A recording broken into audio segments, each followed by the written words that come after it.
Morning, everybody. This is Lainey from Hilltop Home Place. I thought I'd just pop in here and check in with you. I've been sick with a cold, might be the sea, I don't know, but it went on for about a week. I'm over it now, but sitting out here, it is so dry and everything that it's making me want to cough. So I don't know how long I'm gonna be able to pull it all together. Richard actually has what I had last week, this week. So our lives have pretty much been around our house lately, just taking care of each other, me taking care of both of us, and just really existing. Not anything special going on right now. As a matter of fact, there is absolutely nothing around here that I could film to be worthy of putting on camera. I'm not doing anything. I'm not working in the yard. Everything out here is brown, dead, crunchy. It's so ugly that every time I walk in and out of my house, I'm embarrassed if company even comes over, because we have gotten no rain. I'm not going to go on and on about it. A lot of people are going through this right now. But the truth of the matter is, where I live in my little zone up here, I've gotten no rain. People I know south of me, southeast of me, have gotten some storms, and their yards are still green and grassy and everything. Up here, everything is dead. Everything. And it's really worrying me that if we don't start getting a good bit of rain before the winter comes, I mean, my grass is suffering bad. We're getting patches of dirt all in our yard. We have had no rain really, I don't know, since June. I think we had one evening not too long ago where we had kind of a sprinkle rain that barely kind of got the ground really moist. And that was it. And anyway, so I just have nothing to film and nothing to show y'all, and I have not felt good, so I haven't even wanted to do something inside or anything. A water meter person is reading the meter by the road, so my dogs are going crazy. So I just took a little break because over the top of my camera I could see smoke in the trees down the road. Nobody's supposed to be burning anything right now. It is too dry for that. I've got a burn pile I need to go at, but it's too dry for that. And all of a sudden I'm seeing this plume of smoke that looks like it's up near the road. Last year, whenever we were having our horrible drought, this is just a horrible drought. The one we had last year was a horrible drought. But people, I guess people just don't care, and they don't care. So even in the midst of all of it, they would go along the road and throw out cigarettes. That's how most of the fires started in the state of Louisiana last year, was just simply people throwing out cigarettes on the side of the road, and it was catching the grass on the side of the road on fire, which would spread to the nearby forest and stuff. And I'm surrounded by trees around here, so when I saw that smoke start going crazy just now, that's what I thought, is maybe somebody had threw out a cigarette, and I was going to go check it out. But it's laid down. I don't see it anymore, so I don't know what it was. A little bit of a detour there. My only topic that I thought about talking about today is just something that's been on my heart a little bit since yesterday. And it's funny how things can just be said in passing sometimes, and they may not even hit other people the same way they hit you, but they can kind of hit you in a way that really makes you think. And so you start delving in, I guess I would say. I delve in maybe sometimes on thoughts that may not bother someone else, but the reason it's bothering me per se, if it's bothering me, is because of life situations right now and of people I know that are going through things like this. And so I wanted to kind of think about it in terms of a broader sense than what I heard it in yesterday. And let me explain what I'm talking about. I was watching Simple Farmhouse Life, I believe is what it's called. It's Lisa from the Farmhouse on Boone's channel. And she had a guest on yesterday. It's a podcast, so she has guests on all the time. And I love her podcast. I love her show. It's kind of, a lot of it's geared to young mothers and people with children still at home, and how to kind of have a good, simple, happy life, cook kind of whole foods. They do a lot of talk about sourdough and different things like that on there. I'm not necessarily in that particular stage of my life, but I love watching shows like that. I just love it. To me, it's peaceful. She has great guests, so I get a lot out of it. So that was the topic of their show yesterday, was basically just talking about how to balance life with a bunch of kids, how to find peacefulness amongst it all. And in the midst of this absolutely wonderful podcast, two beautiful women talking, something was just said in passing, but it's funny how that struck me into a way that has made me think about it ever since. And one of them said they hated to see a culture of fear kind of take over, and that they had noticed that a lot of people had kind of jumped into the homesteading world, jumped into the more simple life type of world, but they were doing it out of fear. And they were fearful of the world, fearful of politics, fearful of things that were maybe possibly going to happen, so they were going that direction. And the thought was, and I do understand what they're saying, the thought was that that's a bad thing, that you should never do things out of fear, and you should only do these things if you just feel called to do it. But it got me thinking, because yes, fear is not really of God. God doesn't rule us by trying to put fear in our heart to love him. He doesn't want us to love him out of fear. He doesn't want us to walk around this world being fearful. He wants us to be lights into this world, to give hope, to bring people to him.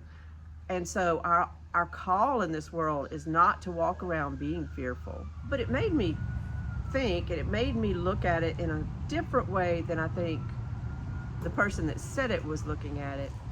And I do think a lot of people have made changes in their lives over these last few years, especially since the sea, but it was already starting even before that, where people were just starting to see that something's going on kind of in this world, and our dynamics are changing, not always for the better. What can we do about that? What can we do to position our families in a better position so that we can last longer through it, we can withstand it, we can come out on the other side in a better position? And so a lot of people have made a lot of changes. Does it start with fear? Is it a bad thing that you make these changes because maybe you were experiencing some fear? It's a it's a point you have to kind of think about. If fear doesn't come from God, but yet your soul is disturbed and possibly even fearful because maybe something's happened to you crime-wise, maybe something has happened to your children at school that has made you fearful and made you think about homeschooling or something. Maybe you are up to here in debt and down to here in income. And maybe you are worried about a job because maybe your husband's job's not looking as good as it used to. Maybe you want to stay home with your newborn, but you can't because of work. So money, money, money, it runs through your mind all the time, dollar signs. I've been there. I've laid in bed at night, sometimes not being able to sleep in years in our marriage at different points. And I've laid there with a punch gut feeling, just like you're punched in the gut, and an outcome's not going to be good if things keep going the way they are. And so things have to change. Do you operate off of fear when you feel that way? Or is this feeling that can be very akin to fear a really good gut feeling that God's given you to help bring you around to where he needs you to be? It's a question. It's just a question I'm throwing out there. Because I think to look at a whole blanket group of people who have walked into the homesteading world and to say that it's just being kind of done out of fear is a blanket way to say it. And I get it. We all make generalized statements, so I get it. But I also think we need to look at all these emotions, which we might interpret as fear, and we need to kind of look at them and say, are they really fear, or are they emotions that we're feeling because we've been evolving over some months, days, years, to where we can receive information in a better form. Like, in other words, we're receiving this information now with a more formed mind. That's what I'm trying to say. And so as we're receiving this information and we're making decisions with this information, because we've worked a little harder to open our scope of the way we used to think, and now as we're getting information, it might be causing us to act in ways we may not have acted years ago, maybe even months ago if you're just coming around to things.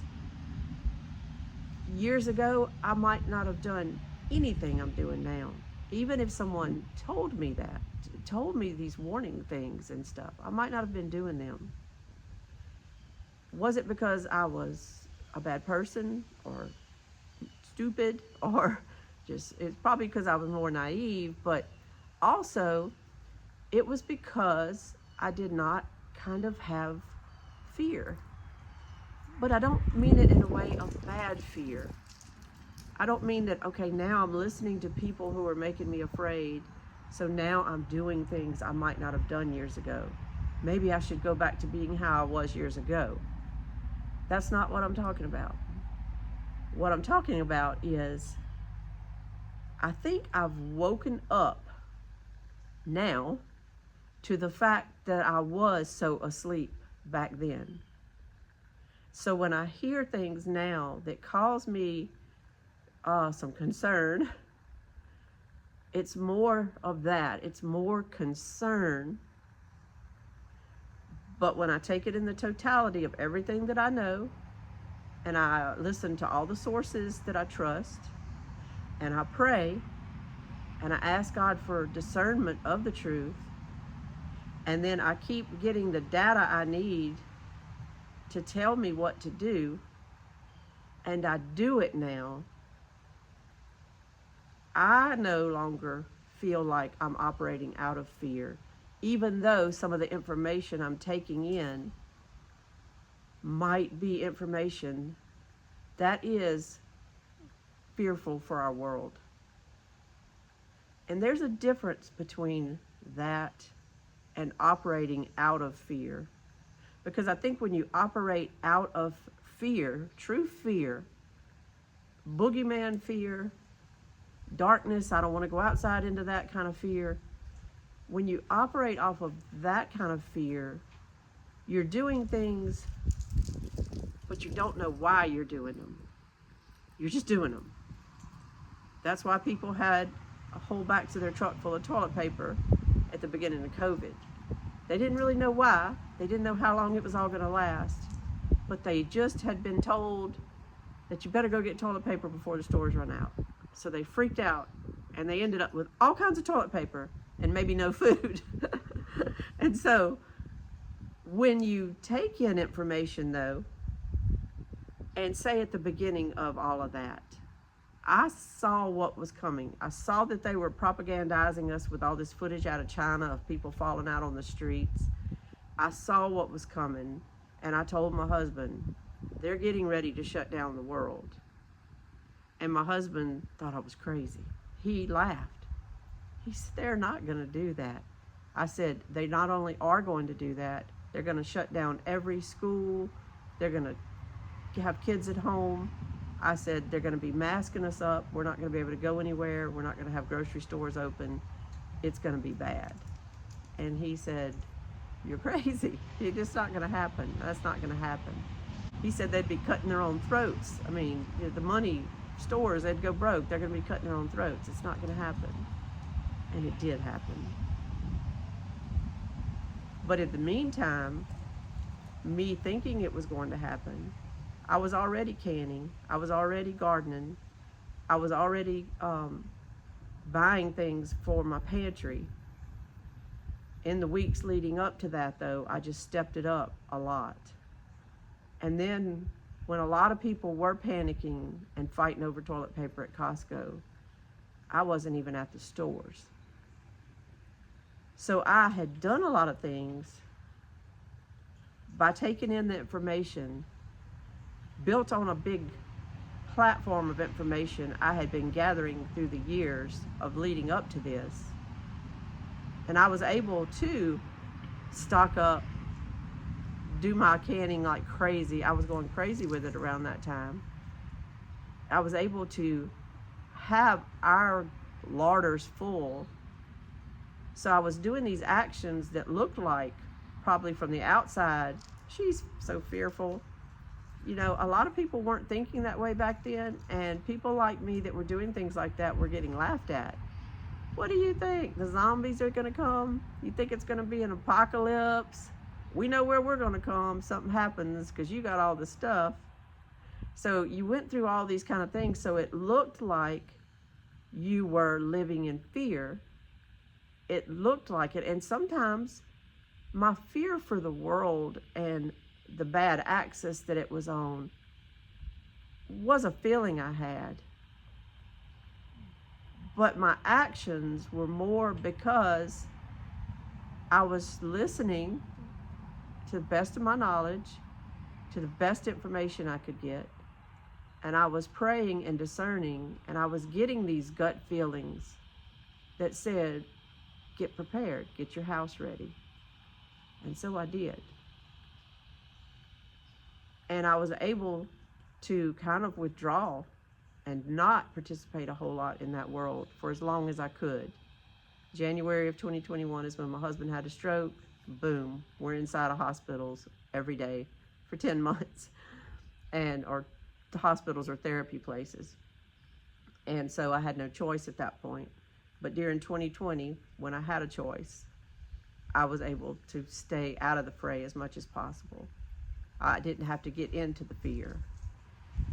So when a lot of people took all of that information they were taking in during the sea and seeing how our rights were taken away, seeing how our law enforcement was acting in some situations.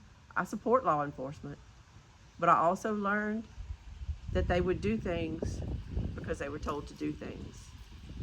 And depending on what governor you had, and depending on what mayors you had, depending on whether they cared about your rights, I saw how our rights were being stripped. And a lot of people saw these things.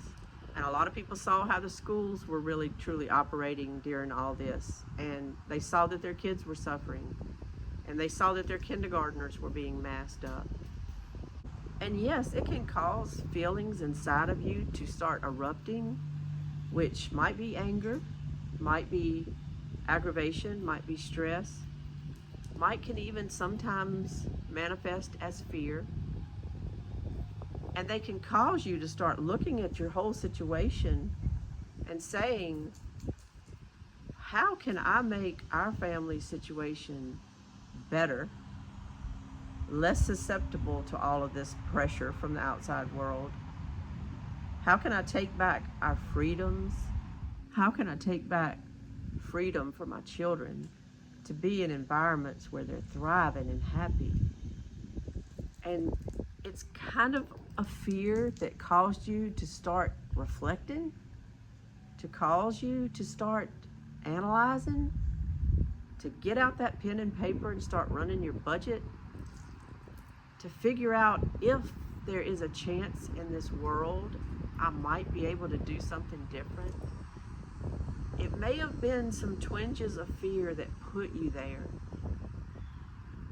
But I think in the end, it wasn't fear that caused people to actually make the moves. It was wanting freedom, wanting to take back their lives. And I think those feelings combined with probably their faith in God, with prayer, with the desire to maybe see their family more. Just simple things like saying, I want to be home with my children now. I might not have thought that way 2 years ago, but now, after being home with them all during COVID because no one would let us go anywhere, that I think I could do it now. And so I think a lot of people had a lot of things going on in their mind that caused a lot of these movements, a lot of for sale signs in people's front yards, a lot of people pulling kids out of school saying we're going to homeschool now. I think the actions can't be just put up under a big umbrella of fear. I think the actions actually came from being attacked by fear and put under a blanket of fear from this whole crazy COVID thing. And then the response to that attempt to take our hope was for people to get more hope than they ever had before. They all of a sudden realized we like being close as a family. We like not having to get our kids up at the crack of dawn and go stand them out at the end of a dark driveway for a bus to come go way too fast along a bunch of roads getting them to school. We like the fact that they're not in situations of being bullied right now. We like the fact that they're eating good lunches at home and not some of these lunches that somehow are being passed off as healthy at schools when they're not even edible to kids. I've seen it. I've seen it at my kids' schools, and it's not good. People woke up because fear came at them. And they were able to say, no, you're not having our family. You're not enveloping our family in your fear. And they walked away from a lot of things. So I guess what I'm saying is I kind of took issue a little bit with that broad statement of saying this whole movement has kind of been driven with fear. And I would say no. I would just say no. I think when people truly pray for what's best for their families, when you go to God and you say, dear Lord, what is best for my children? What would you have us do? I think all the time, God would say he wants your family unit to draw into itself and to become more close, for the parents to be around for the children more,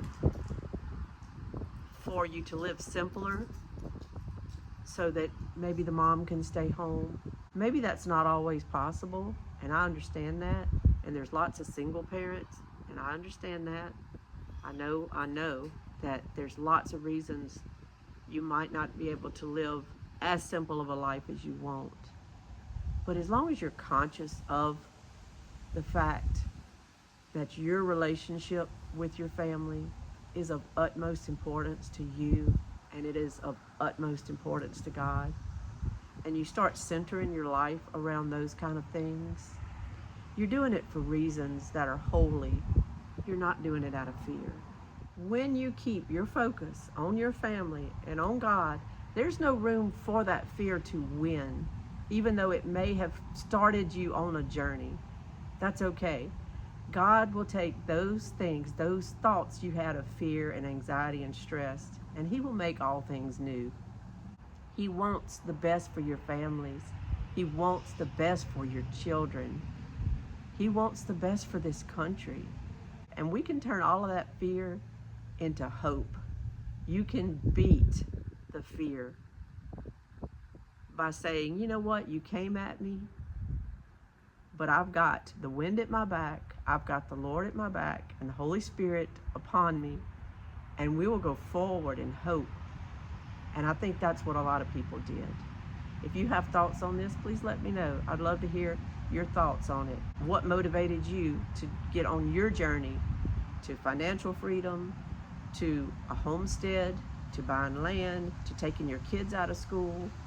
What put you on that journey? And in the end, do you think it was nothing but fear and that fear had won out? Or do you feel that you've made a journey towards hope, towards the light? I would love to know your thoughts. This is Lainey at Hilltop Home Place. Y'all take care. I hope you all staying well. We're getting well around here, and it'll be okay soon. Y'all have a great day. Bye-bye.